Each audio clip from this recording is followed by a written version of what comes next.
یک سوال دیگر مربوط به همین وقت‌های نماز داملا.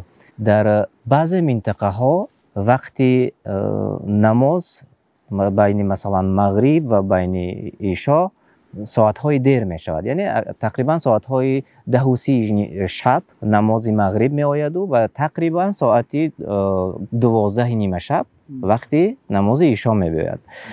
و بعضی نفران گفتند که می توانی که یعنی روز دیگر نماز بامداد ساعت 2:30 یعنی فاصله بین نماز خفتن و نماز فجر همگی 2 ساعت 2.5 ساعت فاصله است.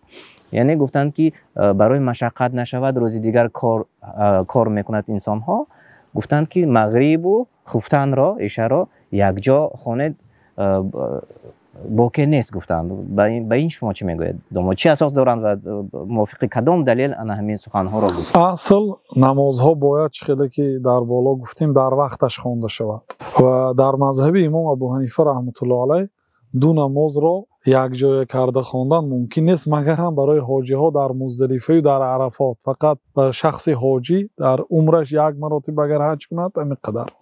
در دیگر حالت ها جمع در مذهب امام ابو حنیفه رحمت الله علیه نیست. در دیگر مذهب ها جمع هست ولیکن در سفر اینجا که شما میگویید این سفر نیست.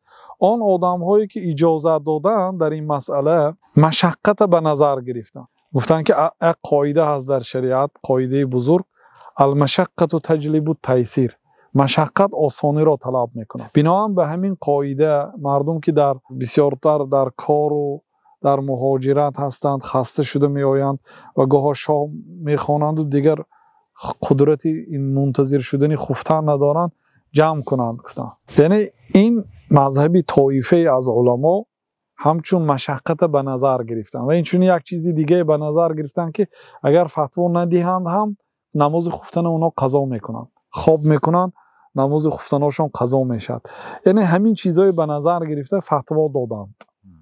یعنی این فتوای بعضی از علمای معاصرین، ولی حرکت کنه در این حالت، یعنی آدمی که مثلا در همین خیلی شرایط زندگی میکند به فکر من یک بار شما خفتن و بامداد خونده بعد خواب رود، برای اینکه ساعت هم فاصله که کم است، اگر که شما خفتن خواب رود بامداد قضا میکند، مشکل است. والله اعلم.